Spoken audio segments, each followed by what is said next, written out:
Nombre de dessinateurs, et notamment les plus jeunes, se sont probablement posé une des questions suivantes. Que choisir entre le papier et la tablette graphique? Est-il plus judicieux de commencer par les techniques traditionnelles ou par les techniques numériques? Puis-je apprendre à dessiner sur tablette graphique? Et les brosses Photoshop feront-elles de moi un meilleur dessinateur? Si vous vous posez actuellement une ou plusieurs de ces questions, sachez qu'il est fort probable que vous vous posiez les mauvaises questions. Je vous invite donc à lire la suite de cette vidéo.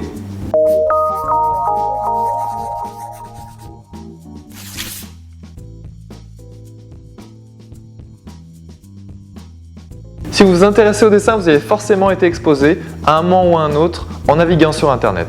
En effet, une grande majorité des professionnels du divertissement, animateurs, illustrateurs, concept designers, auteurs de BD et j'en passe, utilisent l'outil numérique, que ce soit pour les conceptions graphiques en 2D ou en 3D, plus globalement appelé Computer Graphics.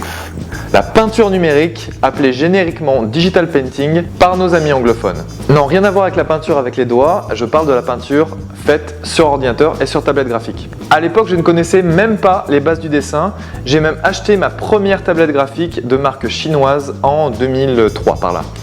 Les résultats se sont avérés catastrophiques. En réalité, je m'attendais à des miracles et aucun miracle n'a jamais pointé le bout de son nez. Au contraire, sur tablette, mes traits paraissaient moches et hésitants et les interfaces des logiciels me frustraient tant elles paraissaient complexes. Sans aucune expérience avec les ordinateurs à l'époque, j'étais tout sauf patient avec les logiciels. D'ailleurs, autant être honnête avec vous, du haut de mes 23 ans, je n'étais patient avec rien ni personne, contrairement à aujourd'hui, heureusement. Ouf.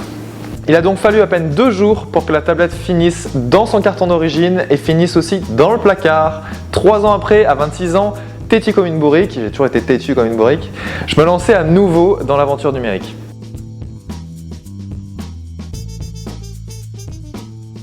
Ce n'était pas vraiment plus facile, mais ce dont j'étais sûr, c'est que je me devais de maîtriser cet outil d'une façon ou d'une autre, coûte que coûte, pour atteindre mes objectifs afin de me réorienter vers les métiers du dessin.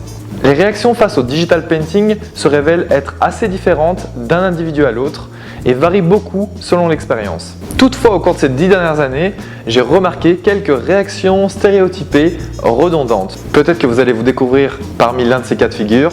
En tout cas, moi je fais plus partie du numéro 3, j'ai longtemps fait partie du numéro 3. Et le premier, c'est le vieux puriste. Souvent grincheux, soupolé et totalement fermé d'esprit, le vieux puriste fait déjà partie des vestiges de la préhistoire. Un temps révolu où les rares spécimens parlent de tricherie face au digital painting et usent de leur leitmotiv préféré. Ce n'est plus ce que c'était. Ou encore, Ce n'est pas de la vraie peinture. issu d'une formation scolaire classique type Beaux-Arts et verrouillé sur ses positions artistiques, le vieux puriste n'a jamais vraiment testé la tablette graphique et se permet de juger. Il préfère critiquer plutôt que d'agir ou vraiment tester ce dont il parle.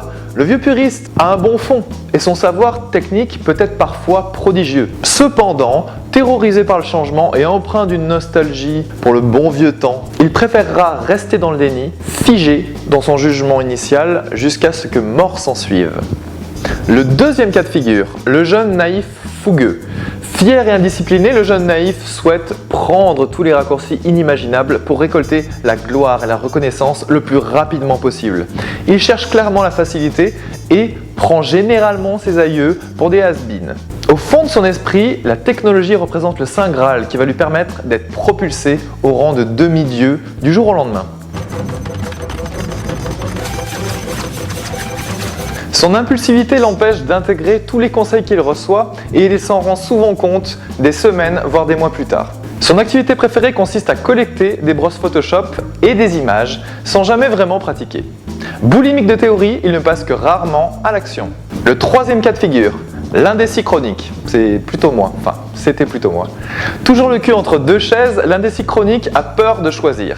Il souhaite toujours bien faire, mais manque cruellement d'objectivité, de bon sens et de caractère.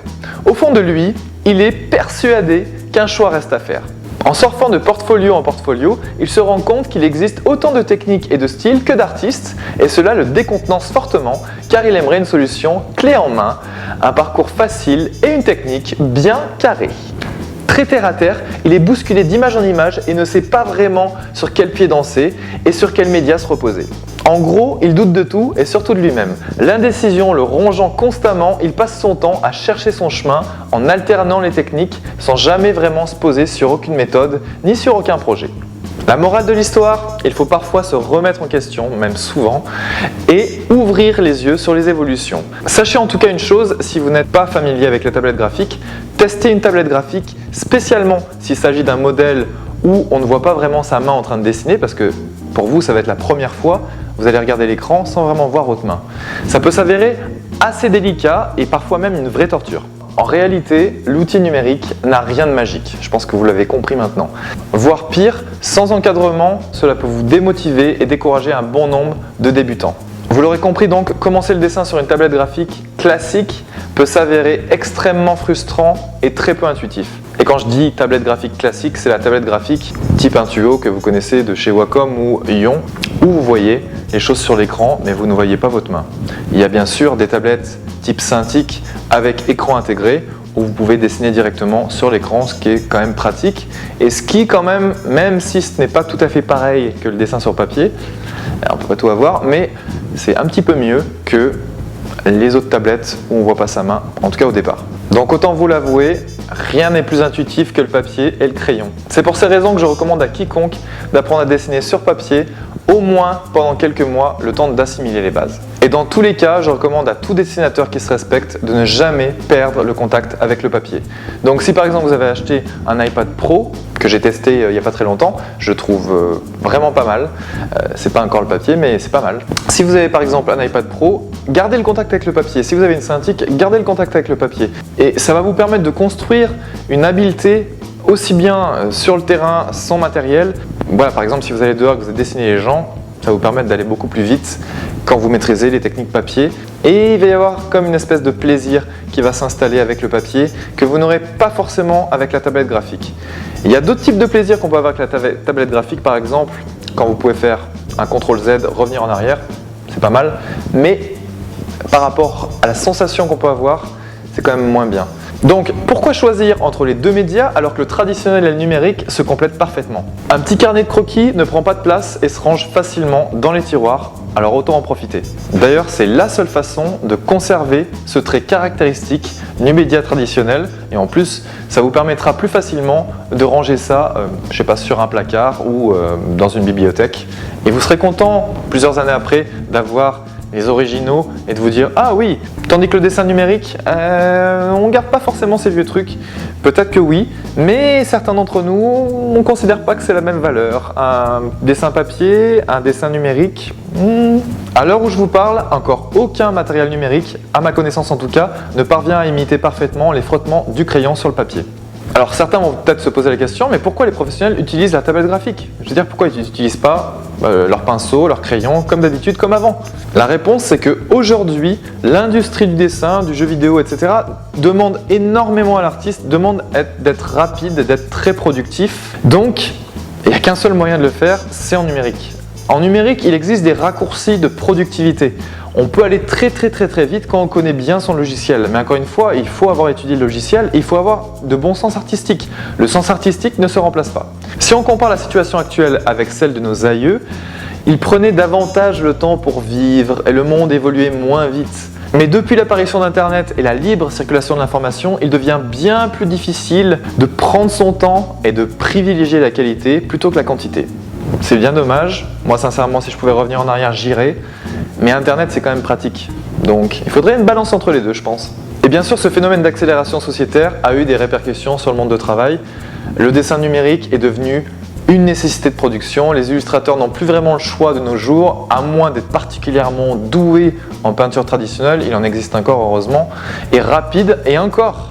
Mais le gros avantage de garder le dessin comme loisir, c'est d'avoir le choix des techniques sans contrainte de temps. Donc, si vous êtes un amateur ou un débutant, sachez que vous avez une chance énorme. C'est vrai qu'avoir le temps d'expérimenter est un luxe que peu de professionnels peuvent se payer. J'en arriverai presque à dire que les débutants et les amateurs sont les grands privilégiés du dessin. Ils n'ont aucune pression et aucun délai de production. Évidemment, ce mode de contrainte n'aide pas forcément les procrastinateurs, mais ça c'est encore une autre histoire. Bon, tout ça pour dire que les artistes numériques n'ont rien à envier aux artistes plus traditionnels. On va comparer un petit peu le dessin traditionnel et le dessin numérique. Par exemple, le gros avantage du traditionnel par rapport au numérique est qu'il nous permet de matérialiser directement une création originale. On la voit vivre sur le papier directement et matérialisée. Chaque trait, chaque coup de pinceau est ressenti parfaitement par l'artiste et est associé en général à un certain plaisir. De plus, après avoir achevé la création, il est possible de conserver ou de vendre l'original, ce qui est plutôt pas mal quand même. Le gros inconvénient du dessin traditionnel est qu'il est difficile de corriger ses erreurs ou de revenir en arrière. Bien qu'il existe des astuces adaptées pour chaque support, les moyens de correction sont assez restreints et une fois le dessin ou la peinture achevée, c'en est terminé. Il faut ajouter aussi que les originaux se conservent pas toujours très bien, mais le support numérique non plus. On va y réfléchir. Pour un dessin, préférez utiliser des papiers type archive en les conservant à l'abri de la lumière et de l'humidité. Pour ma part, j'utilise des pochettes plastiques et je conserve le tout dans des cartons. Avec l'expérience, le digital painting permet de pousser les détails à un niveau hyper réaliste, tout en imitant les techniques numériques. Parlons un peu du digital painting. Quel est le gros avantage du digital painting ou dessin numérique? C'est qu'il est modifiable à volonté. En effet, chaque création peut être manipulée à l'infini, ce qui est très appréciable, j'avoue.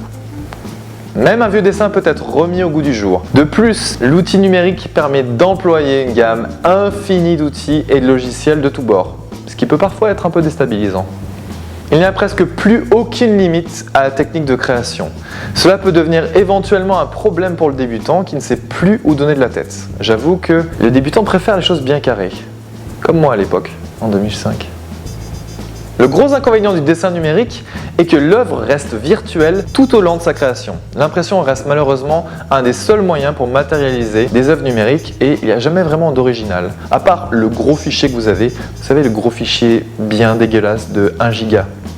Par ailleurs, travailler sur une tablette graphique de nos jours n'est pas encore spécialement très plaisant. Les sensations ne sont pas vraiment les mêmes qu'en dessin traditionnel et encore aucune technologie ne nous permet de ressentir le même plaisir qu'avec un crayon et un pinceau sur toile. Donc on a tendance à vite être dépressif.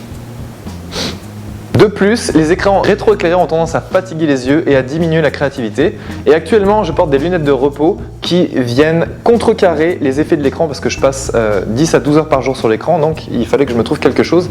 Et là, pour 50 $ de plus, j'ai pu avoir des verres comme ça, donc je me suis jeté dessus et ça fait 3 jours que je les ai maintenant et j'avoue que c'est pas mal. Si nous n'obtenons pas d'image originale, physique, unique à la fin de notre création, ça chasse un peu tout sentiment d'artisanat et de rareté. C'est d'ailleurs pour cette raison que les traditionnalistes ont tendance à juger sévèrement ou à dénigrer les œuvres issues de la peinture numérique. Pourtant, mesdames et messieurs, veuillez croire que la peinture numérique est tout aussi technique, voire encore davantage que la peinture traditionnelle. Je m'explique, avant qu'il y en a qui fassent un scandale.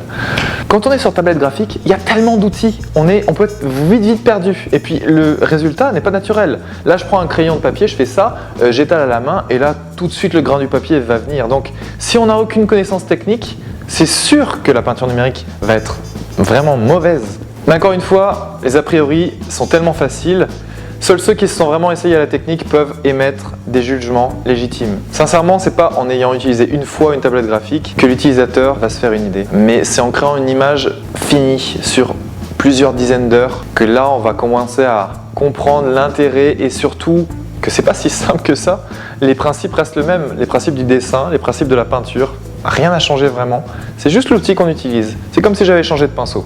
Bon, je vais conclure cette vidéo rapidement parce que je sais qu'il y en a qui sont en train de s'endormir, mais vous avez compris aujourd'hui qu'il en faut pour tous les goûts dans ce monde. Personnellement, je préfère dessiner au trait sur papier, mais j'ai pris l'habitude de mettre en couleur sur tablette graphique et c'est plus pratique pour moi. Le gros intérêt de mon flux de production, c'est que je ne perds pas de temps et qu'il me reste un original. De plus, quand la pièce de travail est restreinte et qu'on n'a pas forcément la place pour un chevalet, ni pour étendre ses outils de partout et pour mettre de la peinture de partout, j'avoue que c'est pratique et c'est génial. Cela dit, avec le temps et pour une meilleure qualité de travail numérique, il est de bon augure d'accorder autant d'importance à un fichier numérique haute résolution qu'à un original en technique traditionnelle, car au final, ce qui compte par-dessus tout, c'est le savoir-faire et le talent de l'artiste et toute l'émotion picturale et graphique qui émane d'une création. Même s'il est toujours très plaisant d'admirer une peinture originale, j'ai bon espoir que les moyens d'impression soient de plus en plus innovants et proches du rendu traditionnel. Et puis pour être honnête, rien n'empêche l'artiste de se faire une maquette en format numérique et de le reproduire avec des techniques traditionnelles, pourquoi pas? Bon, et vous, chers internautes, quelle est votre école de pensée? Que pensez-vous du dessin numérique par rapport au dessin traditionnel? Quels sont vos choix, vos envies pour le futur, vos objectifs artistiques? Partagez-moi ça en commentaire et dans la foulée, n'hésitez pas à mettre un pouce bleu. Merci beaucoup. Bye bye.